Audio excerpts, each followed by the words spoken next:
قم يا حبيب فإن الطريق بعيد وزادنا قليل وقوافل الصالحين قد سارت من بين أيدينا ونحن قد بقينا لسوج كأن عصابه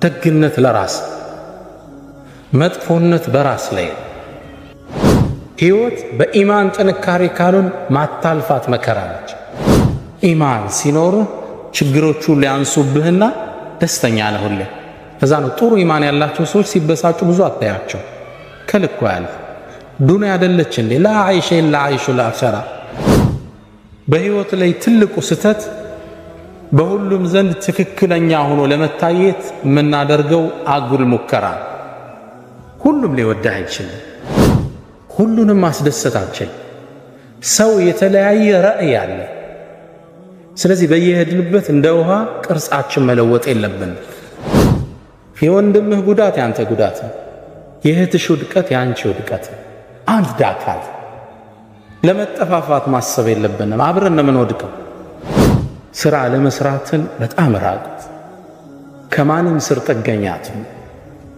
ሰርተን ራሳችን ለማብቃት ከዛም አልፈን ሌላውን ለመርዳት የራስን የላይፍ የሥራ ሲስተም ፈጥረ ራስክን የምትችል ራስክን የምታስከብር ስራ ክብር ራስን መቻል ኩራት ህይወትን ስንኖር ብንከተላቸው ስኬትን የሚሰጡን የህይወትን ጥፍጥና በደንብ እንድናጣጥም ያደርጉልናል አንድ 5-6 ምክሮችን አጋራችኋለሁ አስአሉላህ التوفيق والإخلاص والسداد والصواب አንደኛው ያለ ዓላማ አትኑ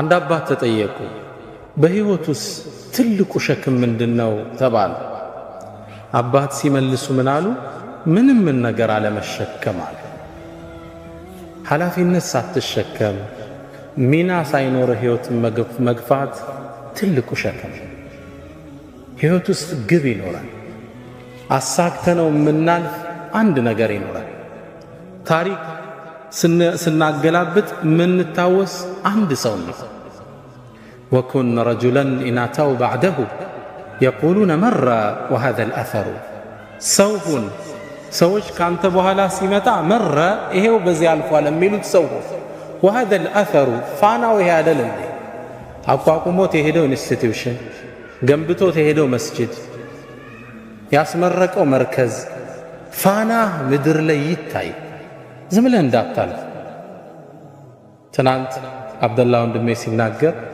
ነጃሽን ከመሰረቱት ሰዎች ውስጥ ረሂመሁላህ ያለው አንድ ግለሰብ አለ ሰው ያልፋል ማለት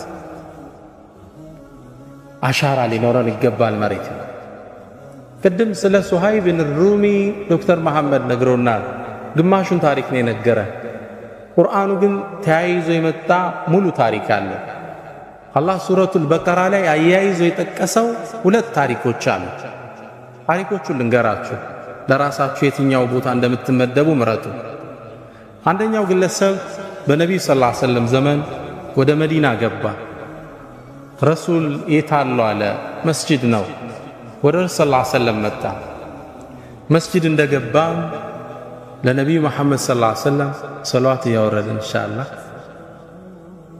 እንደገባም የአላህ መልእክተኛ እኔ በአላህ አምናለሁ በርሶ ማምኛለሁ ውስጤ ውስጥ ያለን ኢማን አላህ ያቀብኛል ብሎ ተናገረ ከዛም ከመስጂዱ ወጥቶ እንደሄደ መዲና ዙሪያ የሚገኙ እርሻዎችን አቃጠላቸው እንስሶችን ገደላቸው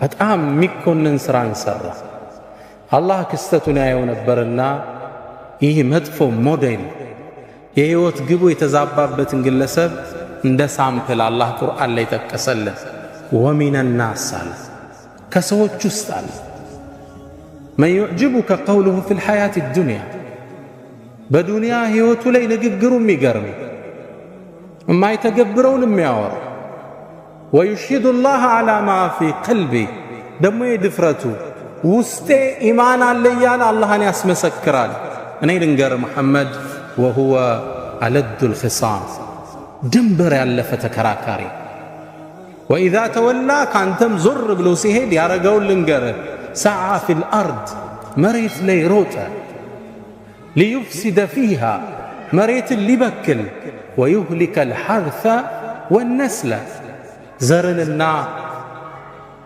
አዝርዕትን ሊያጠፋ የተንቀሳቀሰ ሰው ነው። ይህ ሰው በመጥፎ ሜደል አላህ ጠቀሰው ቁርአን ላይ።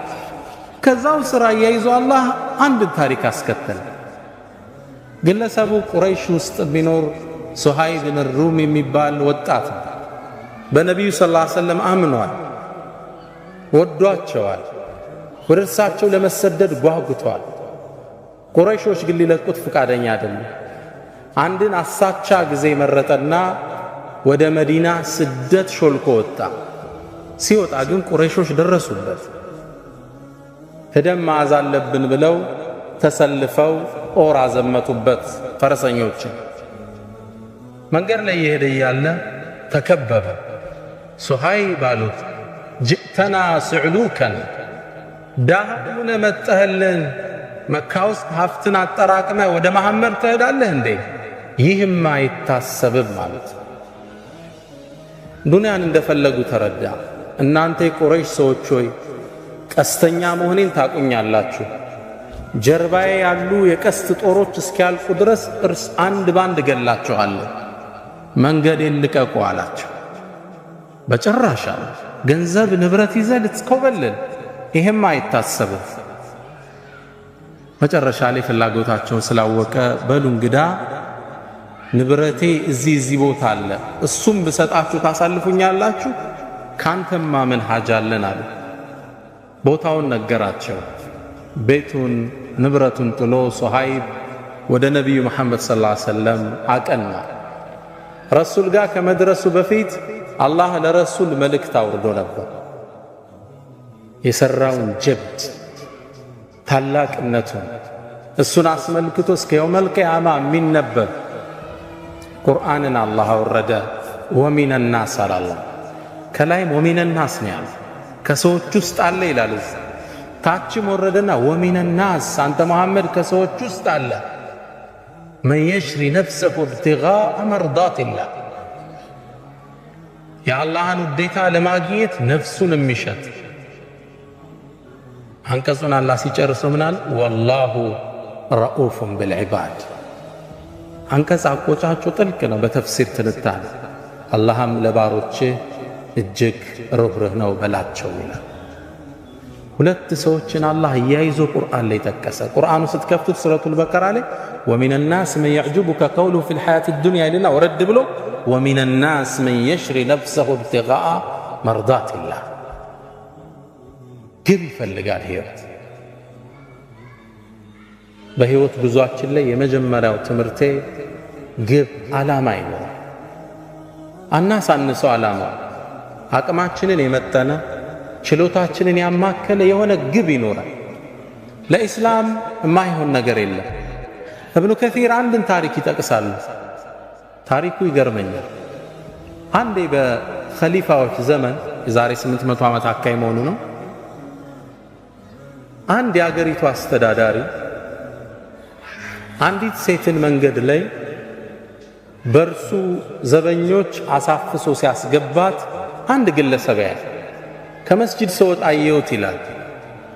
ይችን ሴት በግዴታ ወስዶ ከተታት። መጥፎ ነገር ሊሰራባት እንደሆነ አውቄያለሁ። ወደ ቤቱ ተጠጋውና እባክህን ይችን ልጅ ልቀቃት ስለው ሊለቅ ፈቃደኛ አይደለም። እንዴት ይችን ልጅ ጥያት እሄዳለሁ? ሴት ልጅ ነች፣ አቅም የላት፣ ሊያበላሿት ነው። ይሄን አይቼ ባልፍ አላህ ይቆጣኛል። መልቀቅ አለብህ ብዬ ተታገልኳቸው። መጨረሻ እኔንም ስበው ከተቱና ጨርቅ አርገው አወጡኝ ይላል። በጣም መቱ፣ ቆሳሰል። ከዛም ለራሴ ምክንያት ሰጠው። እንግዲህ የቻልኩትን ታግያለሁ፣ አልሆነልኝም፣ አደማምተውኛል፣ ወደ ቤቴ እሄዳለሁ። እርምጃ እንደጀመርኩ ልጅቷ አሳዘነች። ስለዚህ ምን ላረግ እችላለሁ? ከመስጂዱ ጣራ ላይ ወጣውና ሌሊት እኮ ነው አዛን አደረግኩ ይላል። የሰላት ሰዓት አደረ። አዛን ሳደርግ ማህበረሰቡ ወጣ። እንቅልፋችን አበላሸብን ብለው ተቆጡ፣ መጮህ ጀመሩ። ልክ ሲጮህ አካባቢው ላይ የሚያልፉ ፖሊሶች መጥተው ያዙኝና እንዴት የሰውን እንቅልፍ እንዲታውካለህ? ወደ ኸሊፋው ነው ምን ወስደሃል? ወሰዱኝ። ለምን ያረክ ብለው ጠየቀኝ። ኸሊፋ ሲለኝ ይሄ ዘመድ ታቀዌል የኛ ሀገር አስተዳደር አው እንዲያደርገው የሆነችን ሴት አድኗታል፣ አስለቅቃት ነው። አው ስትጣራ ያቺ ሴት ታስራለች። ኸሊፋው እንዲለቀቅ እችን ሴት አደረገ። ያን አስተዳዳሪ ከቦታው አነሳው። ከዛም ኸሊፋው ምን አለኝ አለ፣ በል ከዚህ በኋላ አገሪቱ ላይ በደል ስታይ አዛን በላለኝ። ዓመታት ተላለፉ። ከዓመታት በኋላ አንድ ሰው የአንድን ሰው ንብረት ዘርፎ ታየው። የተከበረ ትልቅ ሀብታም ዘርፎ ታየውና ሄደው ቢጠይቁት ሊሰጥ ፍቃደኛ አይደለም። ሁሉ ሰው ሄደ፣ አልተቻለ። መጨረሻ ላይ ይሄ ሰው ሰማ። ወደዚህ ግለሰብ ሄደና ብሩን ትሰጠዋለህ አትሰጠውም አለ። በጭራሽ አለ። እርግጠኛ ነው? አዎ አለ። እንግዳ አዛን እላለሁ አለ። ግለሰቡ ንብረቱን አወጣና ለሰውየው መለሰለት። የህይወት ግቡ ምንድን ነው? እዚህ ሰው አዛን እያለ በደልን ማስወገድ። አናሳንሰው ህይወትን ግን ትልቅም ነገር ማለት አይደለም። ብቻ አሻራ ይኖራል፣ ትንሽ ሚና ይኖራል በህይወት መንገዳችን ላይ። ዱ ሞስታ ፕላኔራ ብያለሁ በእናንተው ቋንቋ።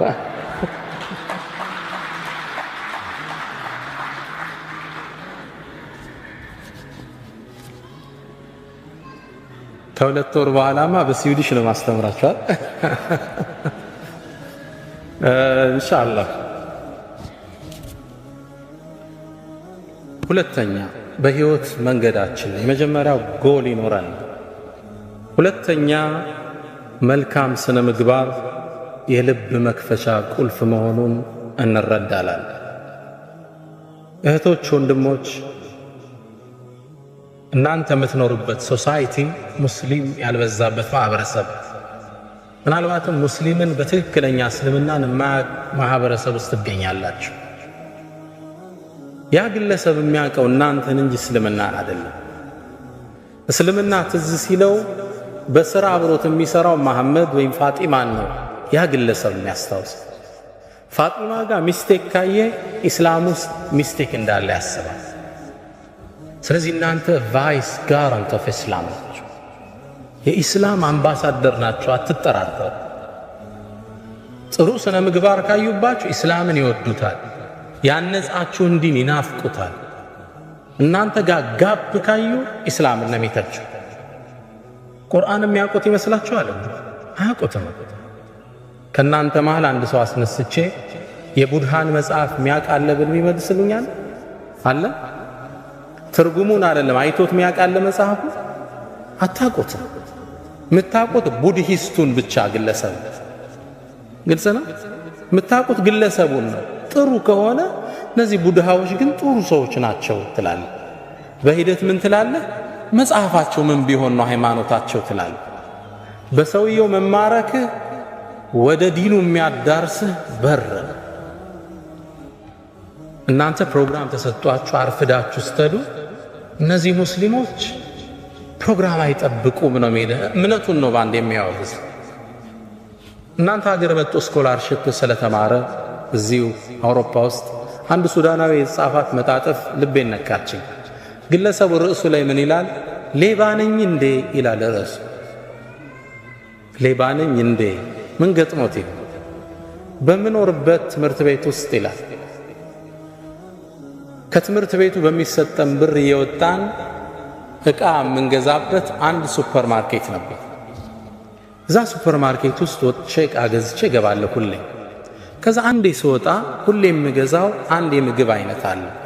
ሁሌ የምገዛው $20 ነው ያን ዕቃ። ከዛ አንዴ ግን ከጎኑ $25 የሚል ተመሳሳይ ዕቃ አገኘው። ከዛ በጣም ገረመኝና ለሱቁ ባለቤት ምን አልኳት? ይሄ እኮ ተመሳሳይ ዕቃ ነው አልኳት። አዎ አለች። ታዲያ ለምን የተለያየ ዋጋ ሰጠሽው? ዋው መሰጠት አለበት አለች። ለምን? ይሄኛው ድሮ የገዛ ነው፣ አሁን ግን ስናስገባ ዋጋ ጨምሯል። ስለዚህ ድሮ የገባው $20 ነው፣ ያሁኑ ደግሞ $25 ነው አለች። በእኛ በነጋዴ ቋንቋ አይሄድምና ታዲያ ለምን ዋጋው ስለጨመረ ሁለቱን 25 ማታረጋቸው አልኳት። ሎጂካል ነው አይደል? እሷ ጠጋለችና ወደ ጆሮዬ ሌባ ነህ እንዴ አለች። ግለሰቡ ጽሑፉ ሲጨርስ ሌባ ነኝ እንዴ ይላል ሲጨርስ። የአኽላቅ የሰዎችን ልብ የምንከፍትበት ቁልፍ ነው። እቺ ሰው አሁን ምን አይነት ስብዕና ቢኖራት ነው ትላለህ። 5 ብር መጨመር ትችላለህ። እርግጥም አዲስ የወረደው ምርት 5 ብር ጨምሯል። አኽላቅ አደራችሁን ስፔሻሊ እናንተ ዘንድ ትህትና ይፈልጋል። ለቀጠሩ ታማኝ መሆን ይፈልጋል። እውነተኝነት ይፈልጋል። አገር ቢያስወጣ ስነ ምግባር ወደ ሰዎች ልብ የምንሄድበት መንገድ አደራችሁ። እኔ እዚህ ዩሮፕ ውስጥ ማየው ፓርቲ ገርመኛል። ሳነብም ስከታተልም ደስ የሚል ኢስላሚክ ማነርስ በዘመናዊ መልኩ ቀርጸው እናያቸዋል። እና እናንተ ደግሞ የሙስሊም አምባሳደር ናቸው። በስነ ምግባር ጉድለት የምንፈጥረው ሰዎች ላይ የባህሪ መናወጥ ብዙ ሊያስከፍል ይችላል። አንተ አንድ ሰው የሥራ ባልደረባ ነው፣ አበሳጭታ አስቆጥተው ብትሄድ ያ ሰው ቀኑን ሁሉ ታውኮ ቢሆን አላህ ዘንድ አንተ ወንጀሉን ትጋራለህ። አንድ ጸሐፍት ምን ይላል መሰላችሁ? ድመቷን ማን መታት ይላል። ማን እንደመታት አብራችሁ ይፈልጉ። አንድ ትልቅ መስሪያ ቤት ላይ የሚሰራ የቤት አስተዳዳሪ ለስራ ይገባል። ሲገባ የድርጅቱ ዋና ኃላፊ ተቆጥቶ ነበር። በዛን ቀን ባህሪው ጥሩ አልነበረም። ልክ ስራ እንደገባ ያንን ግለሰብ ወረፈ፣ በጣም ሰደበ፣ አበሳጨው። በጣም ተቆጥቶ አእምሮ እንደጋለ ወደ ቤቱ ነዳ፣ ድራይቭ አረገ። ቤት ሲደርስ በሩ ጋር ማን ጠበቀችው? ሚስቱ ጠበቀችው። ከዛ የተቀበለው ሙቀት አዘነበባት። እህቶች አላህ ያስችላችሁ። ያው ባሎች ሲቆጡ እናንተ ላይ ነው የሚያሳርፉ። ሚስትን እሱም ሰደባት። ተራ ነገር ነው የምታወራው። ተቆጣት፣ አበሳጫት። ምንድን ሆኜ ነው የምትለኝ? ምን አረኩ? መለሰችለት። ያናግራት ፈቃደኛ ጥላት ገባ። ተበሳጨች። እሷ ትንሽ እርምጃ እንደሄደች ከኋላ ልጇ ይጎታታል። ማማ ምንድነው? ቸኮሌት ግጅልኝ፣ ዞር በልፊቴ በጥፊ። እሷም ከባሏ የተቀበለችውን ማን ላይ ጣለችው? ልጇ ላይ ጣለችው። ልጅ ደግሞ እጁ ላይ ለካ ትንሽ ብስኩት ይዞ ነበር። ከስር ድመት መጣ፣ አንጋጣ ስጠኝ ትለዋለች። ቤቢ ደግሞ ተበሳጭቶ ነበርና በካልቾ ጥጋ ደረሰ። ድመቷን ማን መታት? ማን ነው የመታት ድመቷን? ማን? መሐመድ። የመጀመሪያ ያበሳጨው የካምፓኒው ማናጀር። ትስማማላችሁ? የስ ማሙሽ አይደለም የመታት። ቤተሰቡ የተቀባበለው መጀመሪያ የተለቀቀበትን ሰዓት ነው። አንተ አንድ ሰው ላይ የምትፈጥረው መናወጥ፣ የሥነ ምግባር ጉድለትህ ብዙ ፋሚሊ ሊያዛባ ይችላል። ስነ ምግባር ወደ ሰዎች ልብ የምንሄድበት ምንድነው? መክፈቻ ቁልፍ ነው። በህይወት ጉዟችን ላይ ጥሩ ስነ ምግባር ይኖራል። ሁለተኛው ምክር እሱ ነው። ሶስተኛው በህይወት መንገድ ላይ ለሰዎች ቅን ሐሳቢ፣ ደግነት ለራስ፣ መጥፎነት በራስ ላይ። አላህ ቁርአን ላይ አንድን አዋጅ ይናገራል። ኢና አሕሰንቱም፣ መልካም ብትሰሩ አሕሰንቱም ሊአንፉሲኩም፣ ለራሳችሁ ነው፣ ውጤቱ ወደ እናንተ ነው የሚመለስ። ወኢን አሳእቱም፣ መጥፎ ብትሰሩ ፈላሃ፣ በነፍሶቻችሁ። ደግነት የህይወት መርሃችን ይሁን። በህይወት ጉዟችን ላይ ኢንሻአላህ ደግነት ሰው ለሰዎች መልካምን ለማድረግ እንሰብ። ደግነት ነፃነት አለ። ፈላስፋዎች ሁሉ ዓለም ላይ ያለፉ ፈላስፋዎች ፊሎሶፈርስ በሁሉም ሐሳብ ላይ ተለያይተዋል። ስለ አላህ እንኳን ተለያይተዋል። የነ ኒቼን መጽሐፍ ብታነብ ጋድ ኢዝ ዴድ የሚለውን ሐሳባቸው መፋለስ ታየዋል። በአንድ ሐሳብ ላይ ግን ተስማምተዋል። እርካታ የሚገኘው ከመስጠት እንጂ ከመቀበል አይደለም። ብዙ ብር ስታገኝ ይመስላል እርካታ የምታገኝ፣ ከመስጠት ነው ሃፒነስ ያለ። ደግ በህይወት ጉዟችን ላይ ደግ ሰው ለሰው ቅን እንሰጥ። የሥራ ቫካንሲ አየህ ስራ ላይ እንትና እኮ ስራ የለውም ደውለህ ጥራው። እህቴ የሆነ ጥሩ ሰው አየሽ እገሌ እኮ ለእንትና እንዲህ ሊሆናት ይችላል። ቅን ማሰብ ለሰው። ለሁለቱም የቁርአን አንቀጾች ሁለት ምሳሌ ልስጣችሁ።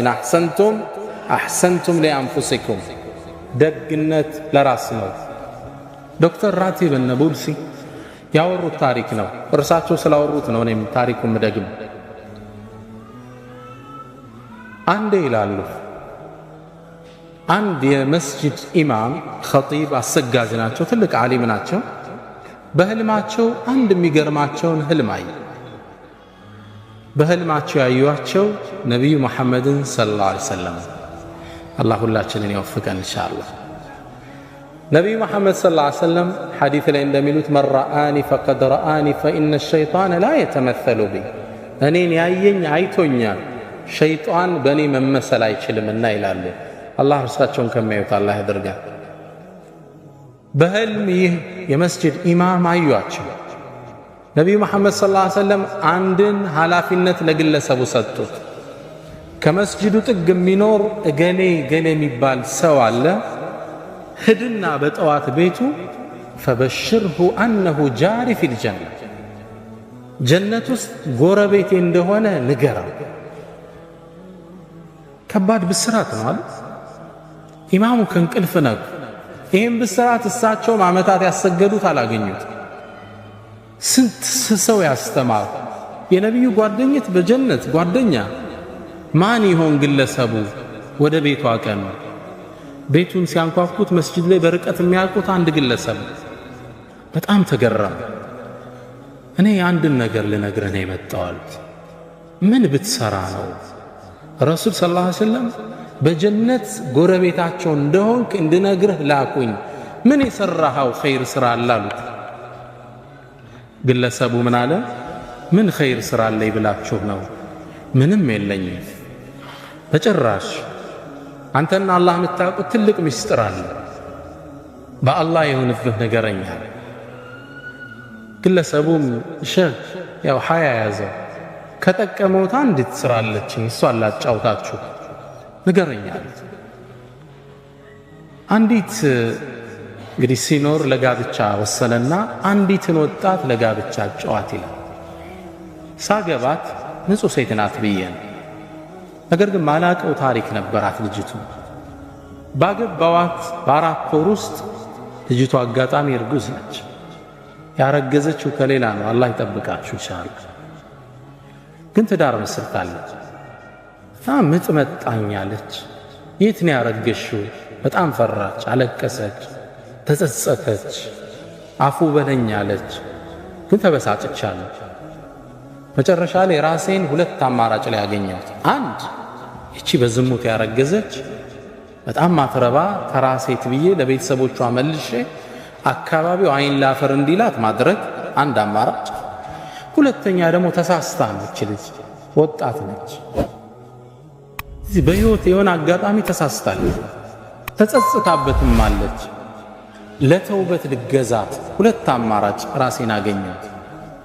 ነፍስያዬን ተጫንኩና ወደ ተውበት በመራት ይሻላታል ህይወቷን ከማበላሸው ብዬ ወሰንኩ። ግን ልጅ ሊወለድ ነው። ካገባት ገና 4 ወሩ ነው። እንዴት አርጎ ያምልጥ ከዚህ ውስጥ? መጨረሻ ልክ የወለደች ጊዜ ማንም እንዳያቃረብ እንደተወለደ ልጁን ሕፃኑን ይዤው ወደ መስጂድ ልኳል። ባለቤቱ መውለዱን ሰው ያዘ። ልክ ሰው ዒሻ ሶላት እንዳለ ሲገባ ውጭ ላይ በቦታ ጠቅል ያስቀምጨው ሶላት ገባ። ልጁ የውጩን ብርድ አልቻለምና እየሰገድን ማልቀስ ጀመረ። በጣም ያለቅሳል። ገና ለጋ ሕፃን ልጅ ነው። በጣም ሲያለቅስ ሰው ሶላት እስኪያሰላምት ቸኩሏል። እንዳሰላመተ ሩጦ ሲወጣ ሕፃን ልጅ ተጠቅልሎ ፎጣ ያለቅሳል። ማን ነው ጥሎብን የሄደ? መራገም ጀመረ። ከዛ መሃል ብቅ አልኩና ይሄን ልጅ ወስዶ ሊያሳድገው መሃላችሁ ሚችል ሰው አለ አልኳቸው። ልጆቻችንም አልቻልነ ደግሞ ገና ሚጠባ ሕፃን ልጅ እንውሰድ እንዴ? ምን ነካህ አንተ? ከዛ ቀበል አደረኩና ማህበረሰቡ እየሰማኝ እኔ ታውቃላችሁ ባለቤቴ አሁን ያገባዋት ልጅ የለኝም የቤተሰብ ጫና ስለሌለብኝ ይሄን ልጅ ወስጄ አሳድገዋለሁ አላቸው። ግልጽ ነው። ትልቅ ኢማን ይጠይቃል። ከባድ ሕፃኑን ተሸከመና ወደ ቤቱ ይዞት ተመለሰ። የአካባቢው ማህበረሰብ የሚያውቀው ምን ብሎ ነው? ወድቆ የተገኘ ልጅ ያሳደገ ደግ ሰው ብሎ ያውቀዋል። ልጅቱን አስተውብቶ ዳግም አገባት። ይህን ኸይር ሥራውን አላህ ተቀብሏልና በነቢዩ መሐመድ ሰለላሁ ዐለይሂ ወሰለም መልእክቱ እንዲደርሰው አደረገ። ኢን አሕሰንቱም ሊአንፉሲኩም፣ ደግነት ወዳጆች ለራስ እርካታ አለው፣ ቀጣዩም ዓለም ሽልማት አለው። መጥፎነት ደግሞ በራስ ላይ። የሰው ልጅ በሰው ላይ መጥፎ አይሰራም አይምሰላችሁ፣ ራስ ላይ ነው የምትሰራ። የአናጺው የመጨረሻ ቤት የምትባል ታሪክ አለች። እሷን ላጫውታችሁ። ግለሰቡ አናጺ ነው። በርካታ ቤቶችን ሰርቷል። በተለይ ደግሞ ዓመታት አብሯቸው የሰራቸው አንድ ትልቅ ባለሀብት የሪል ስቴት ባለቤት አለ። ግለሰቡ ብዙ ቤት እንዲሰራላቸው አድርገውታል። እሱ ነው ጣውላዎቹን፣ ወለሎቹን የሚያነጥፈው፣ ፐርኬውን፣ ጣራውን ሁሉንም የሚሰራ እሱ ነው። ኪችኑን ሁሉ የሚሰራ እሱ ነው። በርካታ ቤት ሰራላቸው። ታዲያ አንዴ ስራ በጣም ስለሰለቸው መልቀቂያ ወረቀት ወደ ድርጅቱ አስገባ። ድርጅቱ ውስጥ ወረቀቱን ሲያስገባ የድርጅቱ ባለቤት ወረቀቱን ሲያዩት የሥራ መልቀቂያ ወረቀት ነው። ይህ ሰው ሥራ ሊለቅባቸው በጣም ጥሩ ጓደኛቸው ነበር። ዓመታት አግዟቸዋል። ከዛም ምን አሉት? በል ሥራውን ልትለቅ ወሰንክ? አዎ። እንግዲህ አንድ ነገር ላስቸግረ። ምን አላቸው? የመጨረሻ አንዲት ቤት ሥራልኝ፣ ማስታወሻ ትሆነኛሉ። ሰውየው ለመስራት ፈቃደኛ አይደለም። መጨረሻ ግን ከነበራቸው ቆይታ አንፃር ይሻላቸው።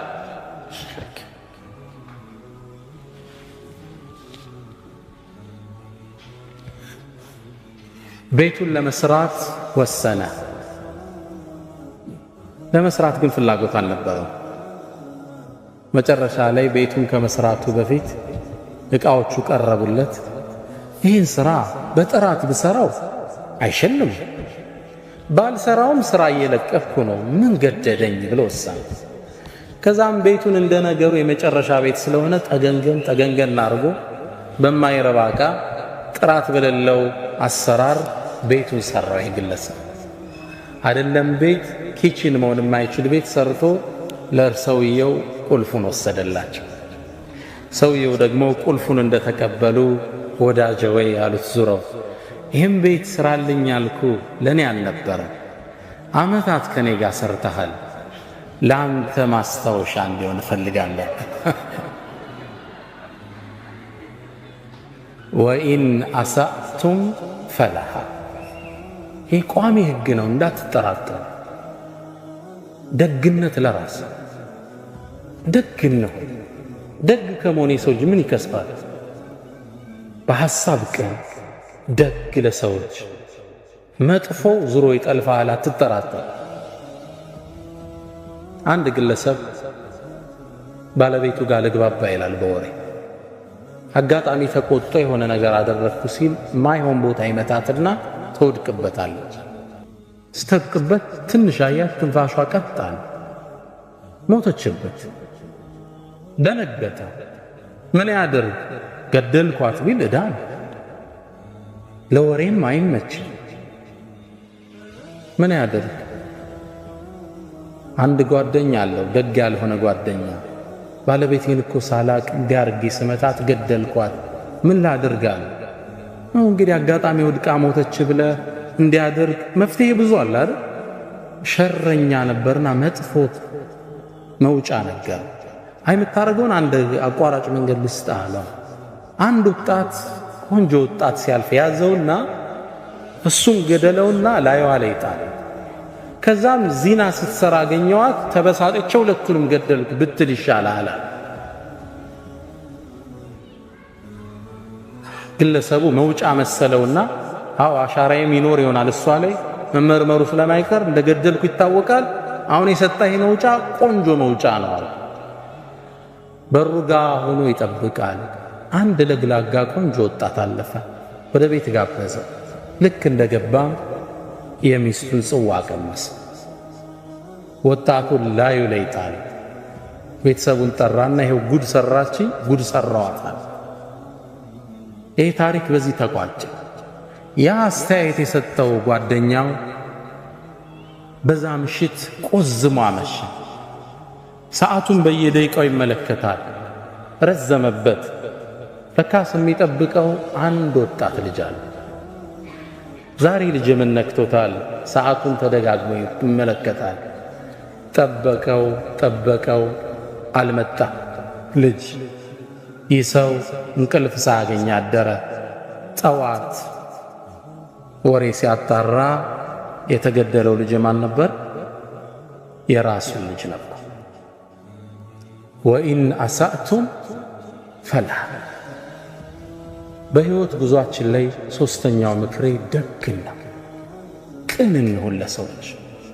ለሰዎች ለውጥ እንሰም። ለእህትሽ እድገት ሐሳብ ይሁን። ማንን ይጎዳል ደግነት? ማንስ ነው ደጉ ነው የጠፋው? ደግነት ዋጋው ወደ ራስ ይመለሳል። በሕይወት ጉዞህ ላይ ሌላው አራተኛው ምክሬ ሁሌም ተሐድሶ ያስፈልጋል። ሁሉም የሕይወት ክፍሎችህን ሁሌም ልታንጻቸው ይገባል። የሰው ልጅ 4 ነገሮች እንዳሉት ይታመናል። አእምሮ፣ መንፈሱ፣ አካሉና ስሜቱ።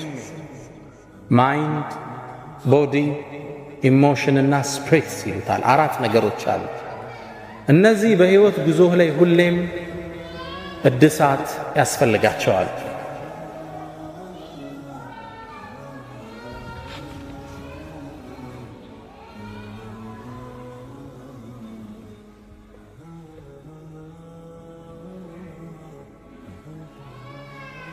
ናም ኢንሻአላህ። ስንት የሰውነትን ክፍል ጠራን? አንደኛ ቦዲ አለ። ሁለተኛ ምን አለ? አእምሮ አለ። ሁለተኛ። ሶስተኛ ምን አለ? ስሜት አለ፣ ኢሞሽን አለ። አራተኛ ዋናውን ረሳችሁ፣ ስፒሪት መንፈስ አለ የሰው ልጅ። እነዚህ 4ቱም ሁሌም ማደስ ጥገና ያስፈልጋቸው። ባላንስድ ላይፍ ምንለዋለን። እነዚህ ማሟላት አለ። አእምሮ በንባብ መልካምን ነገር በማዳመጥ ሐላል የሆኑ ፊልሞችን ቢሆን በመመልከት አእምሮ ይፋፋል፣ ይዳብራል። ግልጽ ነው። አካል ፊዚካል ኤክሰርሳይዝ በመስራት ባላንስድ ኤክሰርሳይዝ ይሉታል። የተመጣጠነ ስፖርት ማለት ነው። ብዙ ጊዜኛ ስፖርት በትክክል አንሰራማል። ነሸጥ ሲለን ጅም ነዳለን፣ ከዛ ወር እናቆመዋለን። ይሄ የበለጠ ያወፍራቸዋል። ጥንቃቄ ይወሰዱበት። እኔ እየሰራው ኮን ስፖርት መወፈር የሚል ሰው ይገጥማቸዋል። ባላንስድ አይደለም። ትለጥጠውና ምግብ ይገባል መልሰህ። ለዛ ነው ስፖርት በሳይንስ ደረጃ የሚታወቀው በሳምንት 3 ቀን ለ1 ሰዓት ያህል ግልጽ ነው። አሊያም 5 ቀን ለ20 ደቂቃ ያህል። ፎርሙላው ግልጽ ነው። 5 ቀን ለ20 ደቂቃ ያህል ዱብ ዱብ ዝልዝል ሮጥ ሮጥ ያስፈልገን። አተነፋፈስ ይስተካከላል፣ የሰውነት ሸፕ ይስተካከላል፣ ጥንካሬ አብሮ ይወለዳል። አካል መጀመሪያ በስፖርት፣ ሁለተኛ ዳይቲንግ አመጋገባ ግልጽ ነው። አመጋገብ የተመጠነ አመጋገብ። ከምግብ በፊት 30 ደቂቃ በፊት ውሃ መጠጣት። ውሃ አንዳንዴ እየበላ መጠጣት በሳይንሱ አይመከርም። ከምግብ በፊት 30 ደቂቃ በፊት ውሃ መጠጣት። ውሃ ደግሞ ከምግብ በኋላ እንጠጣ ካለ 30 ደቂቃ ቆይተን መጠጣት አለ። ግልጽ ነው። ፍሩት ብዙ ጊዜ ልመዱ ተብሏል። አሁን ተቆራርጦ አብሮ ይቀርብልናል። የፍሩት አመጋገባችን መስተካከል አለበት። ፍሩትስ ከምግብ በፊት 30 ደቂቃ ወይ 1 ሰዓት በፊት ነው መበላት ያለባቸው፣ አሊያም በኋላ። ብዙ ጊዜ ምንድነው የሚሆነው? ቀይ ወጡ አልጫውን እንበላና ከጎን ደግሞ ሙዝ ብርቱካን ይቀርባል። ከላይ ከበላኸው ትኩስ ነገር ነው የገባው፣ ሙዙ ብርቱካኑን ያፈላው፣ ጥቅም የለው። ሆዴን ነፋኝ ትላለህ አርበልተ። ሳይንቲፊክ ሪሰርች ነው የምነግራችሁ። ፍሩትስ ብቻቸው መበላት አለባቸው። ቀድመው ይበላሉ፣ ጨጓራ ላይ ተነጥፈው ይቆያሉ፣ ቦታ ቦታ ይዘው። በዛ ላይ ሌላ ምግብ ሲጨመር ለጤንነት ጥሩ ነውና፣ ሁለተኛው የምናድሰው የመጀመሪያ ምንድነው? አካል የስፖርት አንድ፣ ሁለተኛ አመጋገብ፣ ሶስተኛ ስትሬስ ማኔጅመንት ይሉታል ዶክተር ስቴቨን ኮቬክ 7 Habits of Highly Effective People የሚል መጽሐፍ አላቸውና እዛ ላይ ሶስተኛው ስትሬስ ማኔጅመንት። ህይወት ያው በጭንቀት ማዕበል ትናጣለች። ሁሌም ከሐሳብ አባርተን አናቅም። ትዳር ያሳስበሃል፣ ስራ ያሳስበሃል፣ የወላጆች ጉዳይ ያሳስበሃል፣ ዳዕዋው ያሳስበሃል፣ የዓለም ሁኔታ ያሳስበሃል። ከስትሬስ ውስጥ አለን፣ ጭንቀት ውስጥ። ይሄ ማኔጅ ማድረግ አለብን። ህይወት ሁሉም ቤት አሳይመንት አለው አይምሰላችሁ። አእምሮ አሸብርቆ ብታዩት ግን ውስጡ የሚያስጨንቀው አጀንዳ አለ፣ አትጠራጠሩ። ስለዚህ ጭንቀት ሲመጣ ማኔጅ ማድረግ አለብን። ዱንያ ኃላፊ ነች፣ ከልኩ አያልፍም። ሁሉም ነገር ለኸይር ነው። ራስህን እየጠገንክ አካልህን መጠበቅ ወሳኝ ፓርት ነው። በህይወት ጉዞ ላይ አራቱን ጠብቃቸው። አንደኛ ምን አለ? አሁን ያነሳነው አካል በአመጋገብ በስፖርት ጭንቀትን በመቆጣጠር። ሁለተኛ ስፕሪት። ለዚህማ ሙእሚኖች መንፈስ ጥገና ያስፈልገዋል። ዚክሮች ያስፈልጉናል። ቁርአን ዊርድ ያስፈልገናል። አላህ ይወፍቀን። ረመዳን ላይ ከቁርአን ጋር የተፋታን ሰዎች እንበዛለን አይደል? አሁን አለ እንደ ከዛ በኋላ ያነሳ ኪታብ አይመስለኝም። ቋሚ ይዞ ቢያንስ 1 ፔጅ በቀን ሚላለ ማለት አላህ ያዘነለት ካለ ደስተኛ ነው። ቋሚ የሆነ የመንፈስ ግንባታ ይፈልጋል። ዳዕዋዎችን ዩቲዩብ ላይ ያወረድን ማዳመጥ፣ ሲዲዎችን ማዳመጥ፣ ኢስላሚክ ቡኮችን ማንበብ ኢማን ሊጨምሩ የሚችሉትን ኢማን ተሐድሶ ይፈልጋል። አሊያ ሶላት እኮ እየከበደ ይመጣል። እናንተ ሀገር ደግሞ አንዱ ሶላቱን መደመር ያው የቀለለ ነው የሰራው ሲስተማቸው። ኢማኑ ይላላና አንድ ላይ ተሰበስበዋል። ሶላት እንዴት ነው አልኩት። ውጭ የሚኖሩት አሜሪካ ወንድም አለኝና አም ጉድ አለ። ግን እንደው የምትቸገረው አንዳንዴ 5ቱም በአንድ ያሰልፋቸዋል አለ።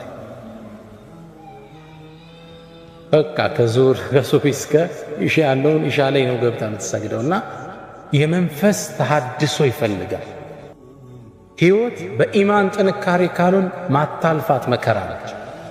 ኢማን ሲኖር ችግሮቹ ሊያንሱብህና ደስተኛ ነህ ሁሌ። ከዛ ነው ጥሩ ኢማን ያላቸው ሰዎች ሲበሳጩ ብዙ አታያቸው። ከልኩ ያለ ዱንያ አይደለች እንዴ? ላ አይሽ ኢላ አይሹል አኺራ። ዋናው ሀገሬ ላይ አይደል እንዴ? why do I bother about it? ኢማን ተሐድሶ ሲጎለው ነገር ይጀመራል። ባልና ሚስት አለመግባባት ይጀምራሉ። እሷም ኢማኗ ይቀንስና አንተም ግባና ኪችን ስራ እንጂ ማለት ትጀምራለች። ያው ማገዝ አለባችሁ ኢንሻአላህ። አላ ኩል ሐል ምን ይጀመራል? አለመግባባቶች ይፈጠራሉ። ኢማን ተሐድሶ ይፈልጋል። ጾሞች፣ ቁርአን መቅራት፣ እነዚህ መርሳት የለብንም። ምናልባት ማይንድ ብያለሁ፣ አእምሮ በንባብ ጥሩ ነገር በማዳመጥ ይፋፋል። ህይወት ይላል አልበርት አንስታይን፣ ህይወት እንደ ብስክሌት ናት ይላል። ሁሌም ላለመውደቅ ባላንስህን ጠብቀ መረገጥ አለብህ ይላል። ከዚህም እዚህ መጠበቅ አለብህ። አእምሮህንም፣ አካልህንም፣ መንፈስህንም፣ ስሜትህንም ሁሌ ባላንስ አድርገህ መሄድ አለብህ። አንዱ ላይ ብቻ እናተኩርሽ። ባላንስድ ህይወታችን ሻርፕን ደሶ ይሉታል። ሁሌ መውረዱን መሳል ይፈልጋል። ስትታደስ ነው የመስራት ወኔ የሚጨምረው፣ የመለወጥ ወኔ የሚያድገው።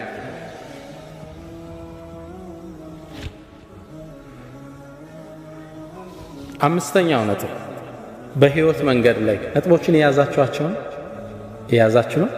ነጥቦቹን ነው ሐሰን በሲዲዮ አታሏችሁ ነው ያው ይደርሰናል ብላችሁ ነጥቦቹን አንርሳችሁ ኢንሻአላህ። ያለ ዓለማ አትኑር ብለናል። መልካም ስነ ምግባር የልብ መክፈቻ ቁልፍ ነው ብለናል። ሁሌም ደግ ሁን ብለናል። አምስተኛ ሁሌም ተሐድሶ ያስፈልጋል ብለናል። ስድስተኛ የምንጠቅሰው ሁሉንም ማስደሰት እንደማትችል እርግጠኛ። በህይወት ላይ ትልቁ ስህተት በሁሉም ዘንድ ትክክለኛ ሆኖ ለመታየት የምናደርገው አጉል ሙከራ። ሁሉም ሊወድህ አይችልም። ሂጃብ ብትለብሺ ጸጉር የለቀቁት ይጠሉሻል።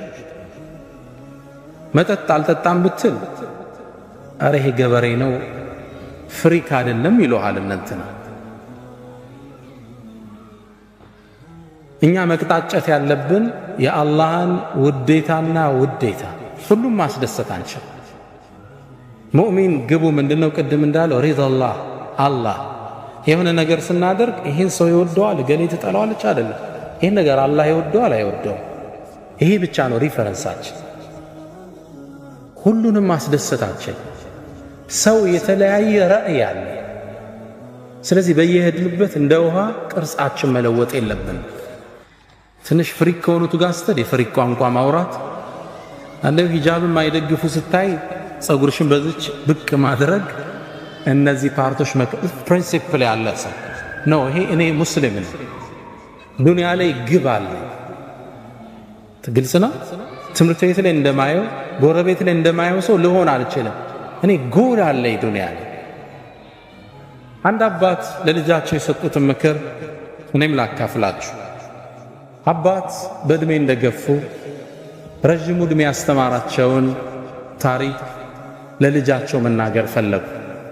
ልጄ ወይ አሉት፣ ነገ በጠዋት እንነሳለን፣ ረጅም ጉዞ ነውና ምን ሄደው አንድ አህያ አዘጋጅ፣ ስንቅም እንዳትረሳል። ልጁ በጣም የሚወዳቸው አባቱ ትልቅ ትምህርት ሊሰጡት ከእርሳቸው ጋር በመዋሉ ደስተኛ ሆነ። በበነጋው በሌሊት ነበር ቀድሞ ከእንቅልፎ የተነሳው። ባባ ምን ሊያስተምረኝ? በጠዋት ተነሱ፣ ጉዞ ጀመሩ። አህያዋን እየመሩ ሄዱ። መንደሮችን እየቆራረጡ አለፉ።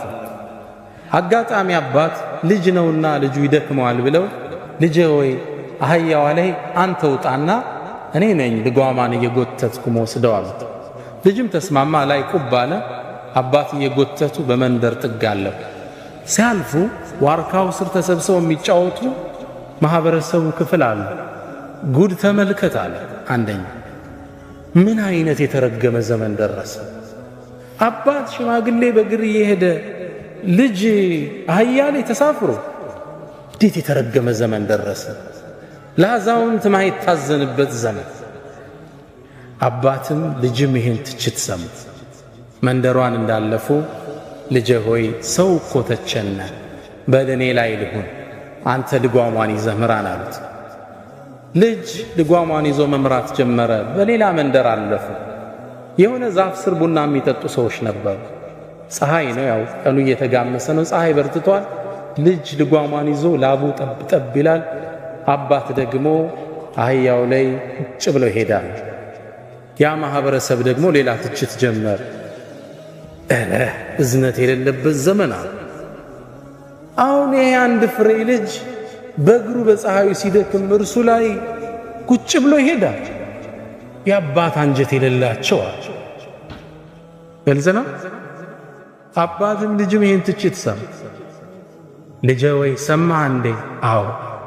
ታዲያ ምን እናድርግ? በቃ ባባ አብረን እንውጣ አባት አለ። ተስማማ። በዚህ ቃል ነው ያላቸው። አባትም ልጅም አህያዋ ላይ ተሳፈሩ፣ ጉዞ ጀመሩ። በሶስተኛው ሀገር ላይ አለፉ። መንደር ላይ ሲያልፉ አሁንም ዋርካው ስር ቡና የሚጠጡ ሰዎች አሉ። አይ ጉድ አለ አንደኛው ተነሳ። እንዲሁ ለዝች ለማትናገረው እንስሳ ማይታዘንበት ዘመን ሁለት ሰው ይወጣባታል። ታሳዝናለች። አያ እንደው ይህች እንስሳ አላህ የፈጠራት እንስሳ መከራዋ ለሁለት ትንሽ እንዳለፉ ልጄ ሰማህ እንዴ ትችታቸው? አዎ ምን እናድርግ? በቃ በእግራችን እሷም ትሄድ እኛም እንሄድ አላቸው። ሁለቱ ከፊት ለፊቱ ነው መንገድ እያቆራረጡ በአንድ መንገድ ጥግ አለፉ። ፀሐዩ በርትቷል። አህያዋ ከኋላ፣ ሁለቱ ከፊት ልጓሟን እየመሩ። አራተኛው ማህበረሰብ ደግሞ የራሱ አስተያየት ነበር። እንዴት አይነት ጅሎች ናቸው አለ አንዱ ተነስቶ። አላህ እንስሳን የፈጠረው ልታገለግል አይደል እንዴ? እሷ በእግር እነሱ በእግር። ምን አይነት ደንቆሮዎች ናቸው? አባት አሁን ማስተማር የፈለጉት ትምህርት ተቋጨ። ዋርካው ስር ቁጭ ብለው ምግባቸውን ከፈቱና ልጃቸውን እያጎረሱ ልጄ ሆይ የሰውን አስተሳሰብ ልታረከው አትችልም። የአላህን አስተሳሰብ ብቻ የአላህን ውዴታ ብቻ ፈልጋት። ሪዳ ናስ ጋየቱን ላ ቱድረክ። የሰዎች ውዴታ ማይደረስበት ጥግ ነው። ግልጽ ነው። መቅጣጨት ያለብን ይሄን ነገር አላህ ይወደዋል። ሪፈረንስ ፖይንታችን ይሄ።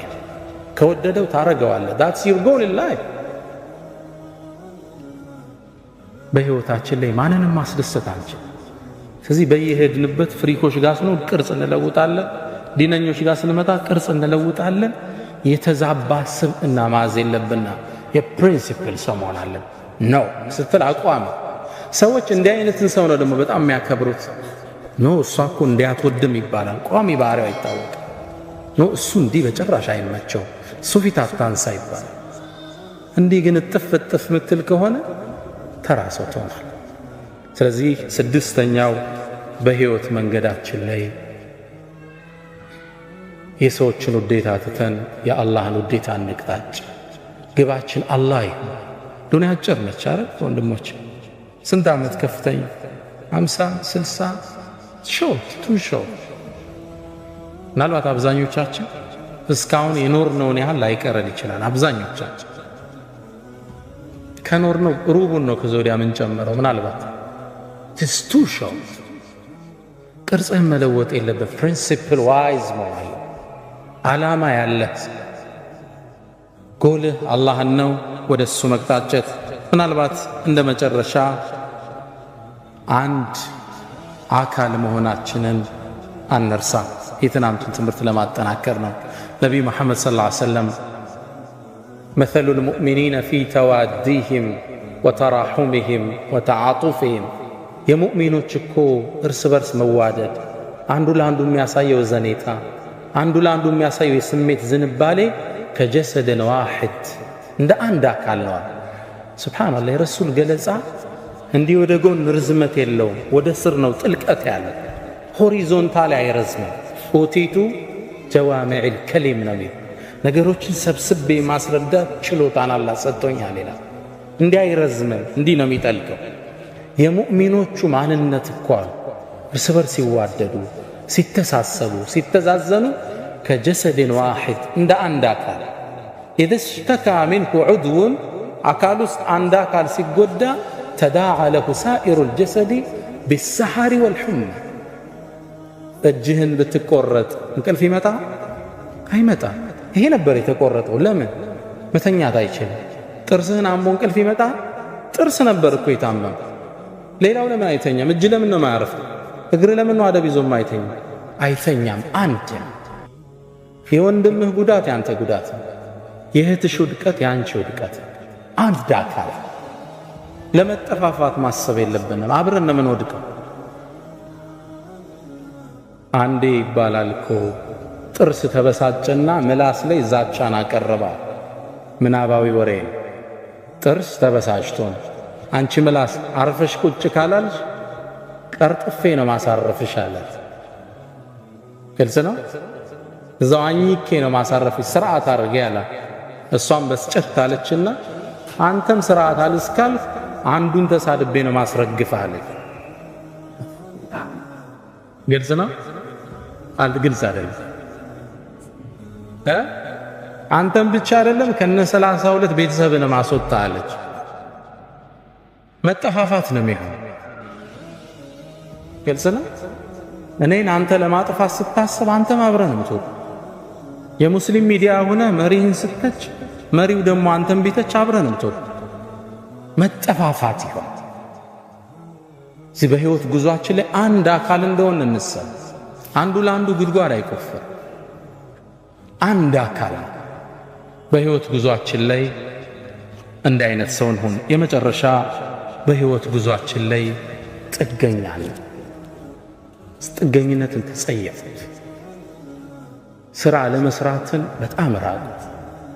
ከማንም ስር ጥገኛት ሰርተን ራሳችን ለማብቃት ከዛም አልፈን ሌላውን ለመርዳት ቁልፍ ሰው ግልጽ ነው። النبي صلى الله عليه وسلم يقول يد العليا خير من يد السفلى كسر ከሚቀበል እጅ ከላይ የምትጥል እጅ ትበልጣለች ይላል። ሰደቃን እኮ አበረታተዋል፣ ግን ከላይ ሰጪው ነው አላህ ዘንድ የተመረጠ። ከታች ተቀባያት ጥገኛቱ መቼም ቤት ፋሚሊ ላይ እንዳትደገፍ። የራስን የላይፍ የሥራ ሲስተም ፈጥረ ራስክን የምትችል ራስክን የምታስከብር። ኢብራሂም ኢብኑ አልአድሃም የሚባሉ አንድ ትልቅ ዓሊም ጓደኛ ነበራቸው። ንግድ ለመውጣት ፈለገ። ካልነገድኩ አለ በል ቀጥላል። ንግድ ወጥቶ እየሄደ ያለ አንድ በረሃ ላይ ደክሞት አረፈ። ሲያርፍ ይህ ግለሰብ አጋጣሚ አላህ አንድን ተአምር አሳየው። ሁለት አሞራዎችን ተመለከተ። ከኔ ጋር ናችሁ? እኔ ጋር ናችሁ? ኢንሻአላህ። ሁለት አሞራዎችን ተመለከተ። አንደኛው አሞራ አይኑ ያይም አጋጣሚ ሌላ አሞራ ሌላ ቦታ ምግብ ይዞ መጥቶ አፉን አስከፍቶ ምግብ ሲመግበው አየ። ሱብሃንአላህ አለ ግለሰብ። አሞራን በረሃ ላይ የሚቀልብ ጌታ እያለኝ ነው እንዴ ንግድ ብዬ አህያ አሰልፌ የወጣሁት? ወደ ሀገር ያለ መሪውን አዞረ። ከተማይቱም እንደገባ ይህን ትልቅ ዓሊም አገኛቸው። ያ ሼኽ አለ አላህ በረሃ ላይ አሞራ የሚመግብ ጌታ እኔንስ ቤቴ ሆኜ ይመግበኝ የለ ምን ሥራ አሰራኝ አላቸው። ኢብራሂም ኢብኑ አድሃም በሳል ነበሩና ትክክልና አሉት። አላህ ይርዝቃል፣ ሪዝቅን ማየት ይነሳሃል፣ ግን ለምን ዕውሩ አሞራ ለመሆን መረጥክ አሉት። ግልጽ ነው። ለምን መጋቢው ማት? ለምን ከላይ ሰጪው ማት? ለምን ታችል መረጥ? ከዛም ግንባራቸውን ሳም ማረገና እርሶ ከሌሉበት ምድር እኔን የማያኖረኝ አላቸው። በህይወት መንገዳችን ላይ ጥገኛ እንዳት ስራ ክብር፣ ራስን መቻል ኩራት። የመጨረሻው ምክሬ ይሄን ነው። በህይወት መንገዳችን ላይ ዓላማ ይኖረን፣ ጥገኛ እንሁን። ሁሉንም ማስደሰት እንደማንችል አውቀን የአላህን ደስታ እንምረጥ። መልካም ስነ ምግባር ወደ ሰዎች ልቦና የምንገባበት ቁልፍ መሆኑን አንርሳ።